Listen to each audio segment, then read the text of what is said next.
done is unprecedented. Forget about the cliff I talked about for Brady and him now beating it by a week. LeBron has done this for years longer than anyone who's ever been the best player in the game has maintained that position for years longer. And Stephen A. disagrees, but I think it ain't close. However, eventually Father Time wins. Father Time's undefeated. The only question is when. And I'm saying it's this year. I think partly because LeBron is going to a team who didn't just surround him with shooters to be the only playmaker, but surrounded him with playmakers and other guys who can get their own shot and make things happen and even run the point, not just Rondo and Lonzo Ball, but Brandon Ingram. They surrounded him with those kind of players, so he's going to cede some responsibility. That'll depress his numbers a little bit. He also doesn't play defense for most of the season. He turns it up in the playoffs. But there's a guy out there right now, Stephen A., who plays defense all season, as well as it can be played, who fills it up to the tune of about 30 points a game, double-digit rebounds, leads the league in blocks, whose per-minute production has put him right there, I would say slightly above KD in recent years, but right there with KD or Kawhi or anyone, but who's younger, taller, has less around him, so he's going to have to do more, and whose only knock against him has been that he's been hurt a lot, but the last 2 seasons consecutively has played 75 games, basically a full season, and that is Anthony Davis. By the end of this season, Anthony Davis will be recognized as the best player in the NBA. I disagree. And I love Anthony Davis. I think he is the real deal. I think he's one of the top 3 players in the world. As far as I'm concerned, I don't want to see any list that doesn't have LeBron, Kevin Durant, and Anthony Davis as the top 3. I just don't want to even see the list. It's a waste of my time. Kevin Durant, listen, let me say this about LeBron. Okay. With his credentials, he deserves to be the tops in the world right now. There's no doubt about that. The other side to this is that Max and I part as wide as the ocean when it comes to LeBron being oceans apart from Kevin Durant. I honestly, sincerely, from the bottom of my heart, respectfully tell you, I don't think you know what the hell you're talking about on that. I really don't feel that way. Because let me tell you something right now. Kevin Durant is so big time. He might be the greatest scorer in history when this is all said and done. This man is on that level. Not only that, he's a slick passer, underrated. He's now become a defensive stopper. He's a rim protector because he's blocking shots more. Kevin Durant is doing it all. Years ago, that may have been the case when we only looked at him offensively. How his game has evolved. He has not only told LeBron James he's coming, he's arrived. When LeBron James averaged a triple-double in the NBA Finals, Kevin Durant averaged 35 and 8 on better than 50% shooting. We saw what he did in Game 3 last year with the 43. This brother is on another level. Looking at Kevin, at Steph Curry and Klay Thompson, like, really, y'all don't know what time it is. Y'all don't know to give me the damn ball. What's the matter with y'all? This is Kevin Durant. Now, I look at Anthony Davis. Here's my problem with Anthony Davis. Nothing about his game, Max. Yeah. We just might not notice because he's in New Orleans. And the fact is, they gave up Rondo, which I think was a huge mistake that they didn't find the money to give Rondo, because Rondo with Drew Holiday made for a pretty impressive backcourt that helped Anthony Davis. Getting rid of Rondo, but adding Julius Randle, I don't think does much for the Pelicans. And as a result, I think he's going to be compromised. I think Anthony Davis knows it, which is why he changed agents, which is why I believe he's going to be looking to leave after the season. So I'm not questioning. But everyone knows that they're not a good team. They don't have enough good parts. Mm-hmm. Drew Holiday's big time in the playoffs. But other than that, and therefore when they make the playoffs, it's all going to be Anthony Davis that gets the credit. And I want to speak to something about Anthony Davis's offense, right? PER is a good shorthand measure for a guy's offensive contributions, right? Not only is AD in his age 25 season only not going to be 30 like KD, 25 years old. Yeah, he's a baby. His lifetime PER, his average, is 27. KD's is 25. Last year it was close to 29. KD was 26. Let me tell In you other words, let me just say that the most advanced, and that has a lot to do with efficiency, not just how many shots you're taking, stuff like that. I agree, but now who's better defensively? KD's a good defender. Who's better defensively? Well, Anthony Davis is better defensively. Okay, there's offense and defense. What else is there? Wait a minute, no, Max, because he's asked to do more. You can't. Listen, let me explain something to you. When we're talking basketball here, if you, and I'm not being disrespectful anyway, what I'm saying to you is this. Rhythm matters, man. If I get on the court, right, but I'm playing with a couple of all-stars, I'm sharing. If it's It's mine. That's Anthony Davis. He's your first and second option. Let me answer that. Kevin Durant doesn't even want to be. Let me answer that. Rhythm does matter.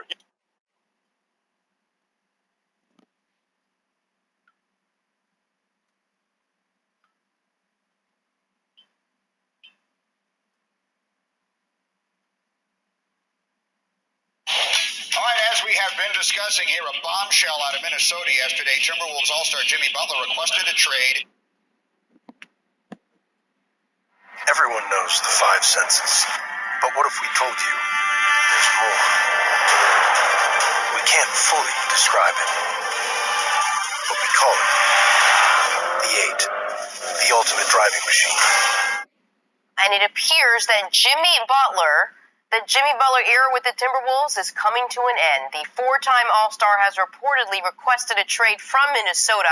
He wants to join the Clippers, but the Knicks and Nets are also on his trade wish list.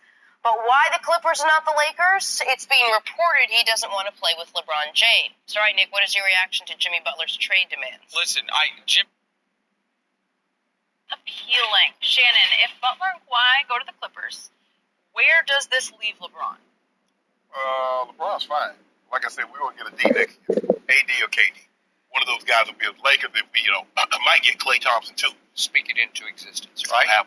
You hate it. Well, it's just First of all, Skip, the Lakers probably would have been interested in Jimmy Butler, but he became less appealing once they got the King.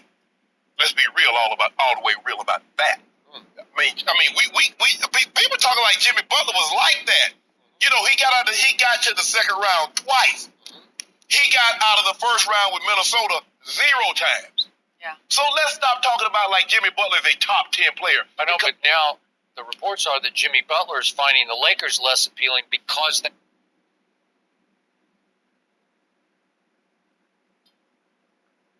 Turn on the news. This is the Herdline News. So much is happening. All right, Jimmy Butler's time with the Timberwolves is apparently coming to an end. wow. He has requested a trade according to Shams Charania and John Krasinski of The Athletic. They have both reported that Butler didn't just request a trade. He brought a list of 1 to 3 teams which he'd like to be traded to. So Shams tweeted Jimmy Butler's requested a trade from Minnesota, league sources. I love that. Excellent. Welcome to PTI, boys and girls. In today's episode, Sam Darnold takes the blame. Jimbo Fisher tries. And it appears that the Jimmy Butler era with the Timberwolves is coming to an end. The four-time All-Star has reportedly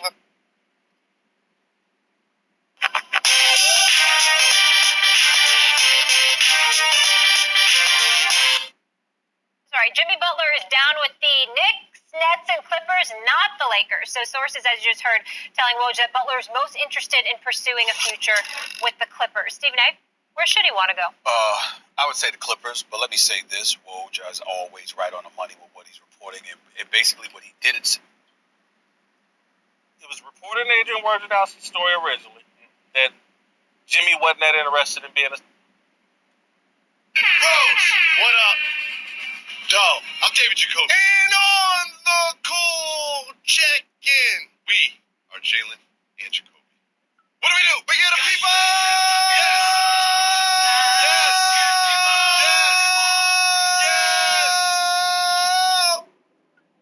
What they want. We talked about Jimmy Butler on Monday. We talked about Jimmy Butler on Tuesday. We talked about Jimmy Butler on Wednesday. And guess what? We'll be talking about Jimmy Butler today because Jimmy Butler had a meeting with Coach Tom Thibodeau. Made Tibbs fly to LA for the meeting. That's an indicator. And then when Tibbs got there, he said, "You know what? I don't want to play with the Timberwolves anymore. I demand a trade." Huh? Tibbs was like, "You made me fly out here for this?" Well, if you watch or listen to Jalen and Jacoby, you probably saw this coming. This is a clip from early in the summer, from right here in this studio. Jalen Rose on June 18th. Let's go back. It's fractured, and I would almost basically put on wax between Karl Anthony Towns or Wiggins. They could probably see a change of scenery between now and training camp. When I now hear what Jimmy Butler has to say about Wiggins publicly, and you know he's lock in step with Coach Tibbs. Of course. So there will be in our deals that can always be moved. You think Wiggins? That's why I had to put that out there. Well, Mr. Rose, you said it June 18th, and you said that Wiggins and Towns will see a change of scenery. Well, they're still in the same place, but the scenery has changed because now Jimmy Butler wants out. Not only does he want out, he wants out by media day on Monday. He's not just requesting a trade. He's got specifications of when and where he wants to go. What do you think of this trade request from Jimmy Butler? Like Uncle Chuck D would say, pieces in one big chess game.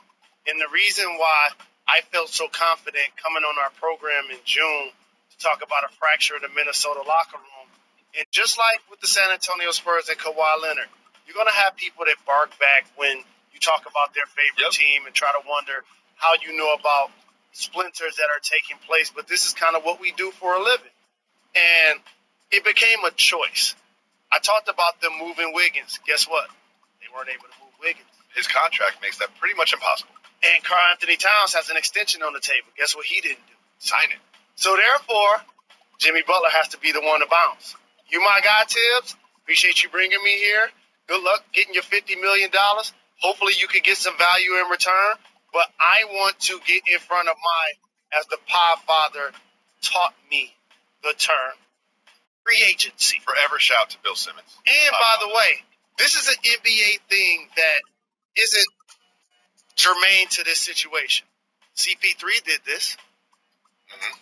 Kyrie Irving did this. Mm-hmm. Paul George did this. Kawhi Leonard did this. Understanding that they're going into the final season of their deals with the team, deciding if I'm not going to be here long term, I might as well jumpstart my next move. I do want to talk about this because not specifically about Jimmy Butler, but this has been an interesting pattern of behavior because not only do you say, I'm not going to re-sign with you guys, so you better trade me by the deadline or else you're going to lose me and get nothing back. Then you say, publicly, these are the places I want to go. Meaning, you can, by law, trade me somewhere else, but they're not going to want to give you full value for me because they know that I don't want to sign with them later. So what they do is it's not just, hey, trade me. It's trade me to these places, and if you trade me somewhere else, you're going to get 50 cents on the dollar because they know I don't want to be there. Well, it depends on who's doing the deal. And I just gave you 4 examples, and 2 of them ended different than the other 2. Of course. CP3 seems to have found a home for right now with the Houston Rockets. Paul George. Same with Paul George. But the difference with him is he didn't want to go to OKC. That team wasn't on his list. So if you're that squad that can trade them Victor Oladipo and the Pacers going to turn him into an All-NBA performer, Paul George is now looking at himself like, I don't want to play for 3 teams in 3 years. That's what I'm saying about Kawhi Leonard. Is he going to want to do that as well? Well, it seems like the Raptors they're taking a bit of a gamble with Kawhi. They're saying, I understand that this might not be your first choice and you want to be a Clipper or Laker or whatever, but we're going to trade DeMar DeRozan, our best player, for you, and we're going to basically audition for a year that you stay in Toronto. But with Jimmy Butler, it's very interesting because of the list of teams that he put out there. Curious list. He wants to go to Los Angeles. Everyone says he's going to go to Lakers. Join LeBron James. Nope, not the Lakers, but the Clippers on the list. And he also enjoys the New York metropolitan area. Not just the New York Knickerbockers that play in Madison Square Garden. Also put the Brooklyn Nets on the list. Of those 3 teams, it's been reported as his preferred destinations. What does that list of teams tell you about Jimmy Butler?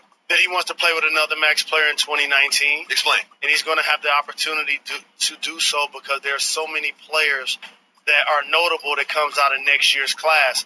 And I appreciate that he picked 2 teams that have never won an NBA championship in the Clippers and Nets, and picked another one, the Knicks, who hasn't won one since 1973. So he's looking to start something special, be the first domino in that situation.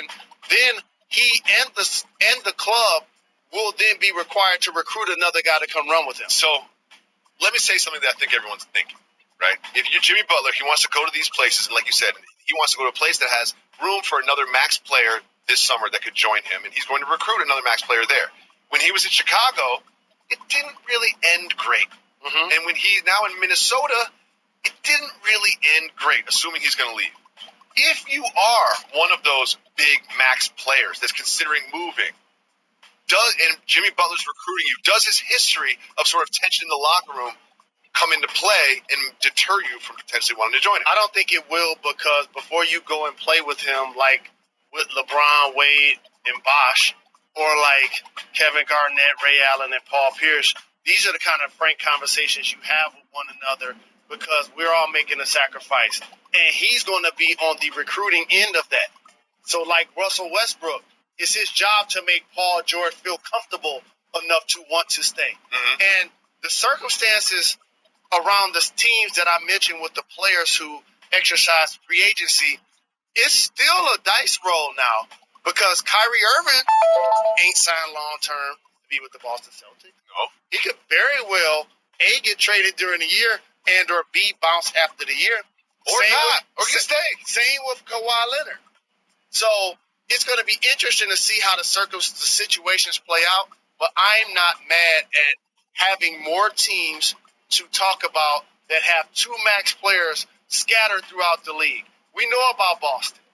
We know about the Golden State Warriors. But I like that LeBron's now with the Lakers. Yep. That Houston has two All-Stars. That the Philadelphia 76ers have two pillars of players in their locker It is room. interesting because the conversation about Jimmy Butler does turn to a conversation about free agency next summer. But you look at these names that we're talking about: Kawhi Leonard, Kyrie Irving, Boogie Cousins, Kevin Durant, Klay Thompson, and the rest of that list. It's like I can see all these players staying in the same place. You know, it doesn't feel like, oh, these are all players that are up for grabs trying to make a move. Like, couldn't you see all those players staying in the same place?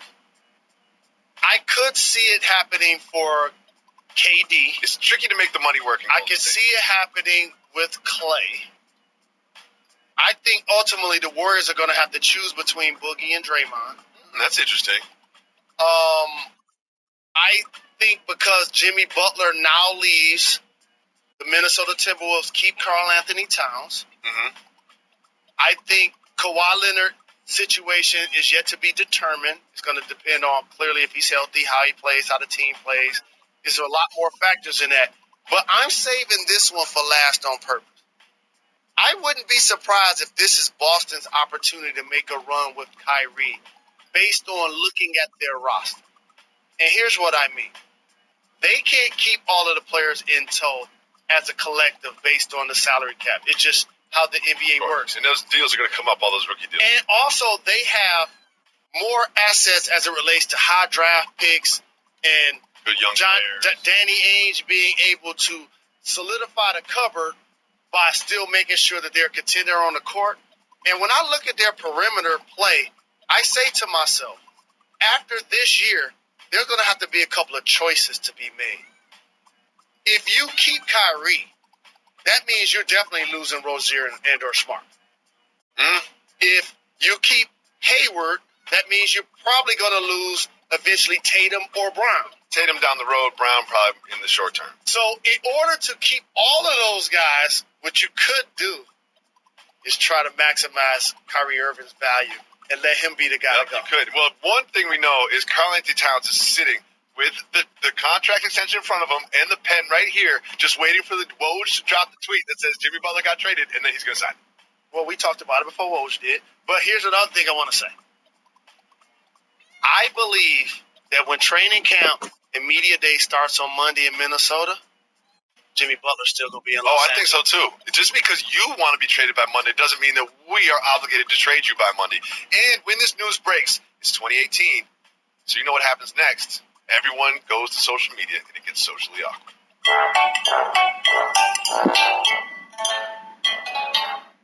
Well, the first person to take out the Twitter fingers was Andrew Wiggins. Oh, no.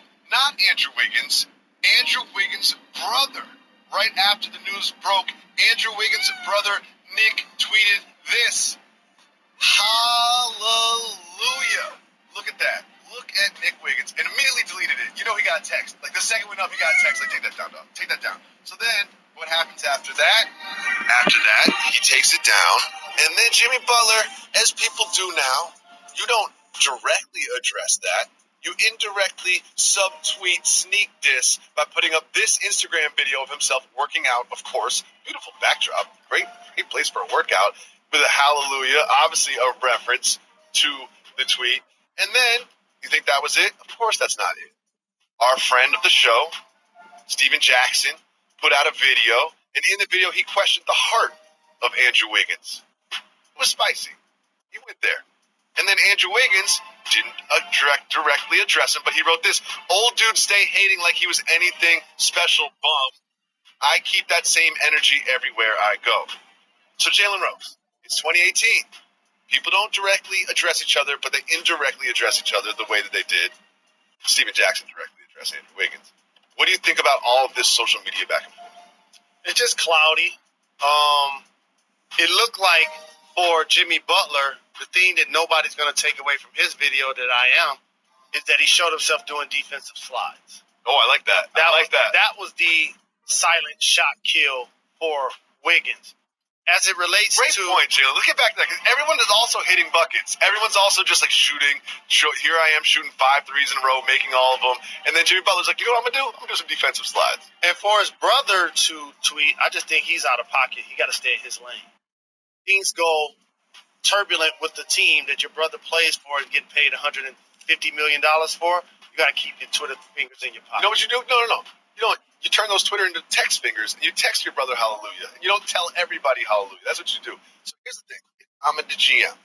Let's say I'm the GM of the Clippers. And I'm in negotiations with Tom Thibodeau. We're trading for Jimmy Butler. And it's getting tense. I have one thing that I'm going to do. I'm going to bring this video to the table. This video of Jimmy Butler's aquarium. That's what I'm bringing to the table. Once it gets tense, I'm going to play the video of Jimmy Butler with his aquarium. And I'm going to say, look at this. Look at this video. You've got a dude with an aquarium shaped like a boombox, and you want me to trade first-round draft picks and my best players for a guy that spent thousands of dollars on a boombox aquarium? That's what you want from me? Well, you shouldn't have never gave us money. I mean, that is the most ridiculous. You can't even see the fish. It's just not functional. But you can see the wall. It doesn't even really look like a boombox. You can see the cement of the building next door, right outside the window. He got to keep everything. He got to keep the blinds closed all the time. The Jimmy Butler news is huge. But Jalen, I know something you're very passionate about. We've got some lobster news after this on Jalen.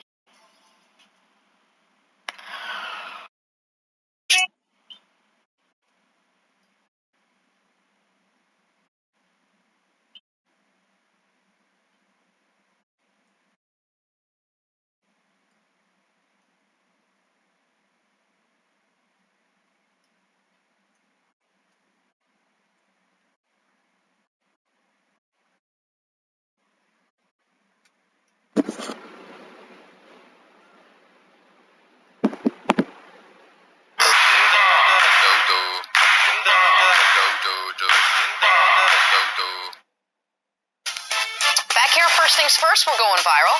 Here's our first look at the revamped Lakers lineup, with LeBron James finally getting to practice with Los Angeles' remade roster. Nick, high expectations for LeBron and the Lakers this season? Yeah, my expectations haven't changed since the moment they acquired him. I think the Lakers' ceiling is wherever they play Golden State in the playoffs, and that, by the way, for me, mirrors everyone's ceiling this year, wherever they play Golden State in the playoffs. I'm very interested to see LeBron on this type of team, a team that theoretically would want to play fast, a team that doesn't have an abundance of shooting, but does have an abundance of youth and athleticism. It's very different than any team we've seen the latter stage in his career LeBron James play with. So it's one of the more intriguing things to watch all season long. Anytime LeBron's playing basketball, it's going to be exciting. Not only the Lakers a new look, but you can also see around the NBA. They're starting to go back to the Isaiah Thomas shorts, the short shorts, around mid-thigh, not the long hanging, the Jalen Roses no more. I mean, if people get right there, LeBron has, I don't know if you can see it on TV, that go far lower than his actual basketball shorts do. Well, he's wearing tights. And What does JaVale McGee have around his beard? I have no idea. I was trying to. It seems some string thing. It almost looks like a Like a lunch line? Also, this might be after practice, or we see the way the ball boys are situated. That might be after he's got a set of headphones on. Ah, okay. Leave it to see. We thought it was a hairnet. Well, it didn't look to me like. I can't believe you thought it was a hairnet, Nick. It didn't look like you said hairnet. time for some sports to start your morning, brought to you by the unexpected energy of ExxonMobil. The 76ers named Elton Brand their general manager yesterday. Brand had spent the last 2 years working in the Philly front office. See, what do you make of the move? I like the move. I think this is one of the most talented teams in sports. If there was a general manager, baseball, basketball, or football, this would be one of the teams that's saying, you can pick any team. Who would you like to have? Two stars. It's a great sport.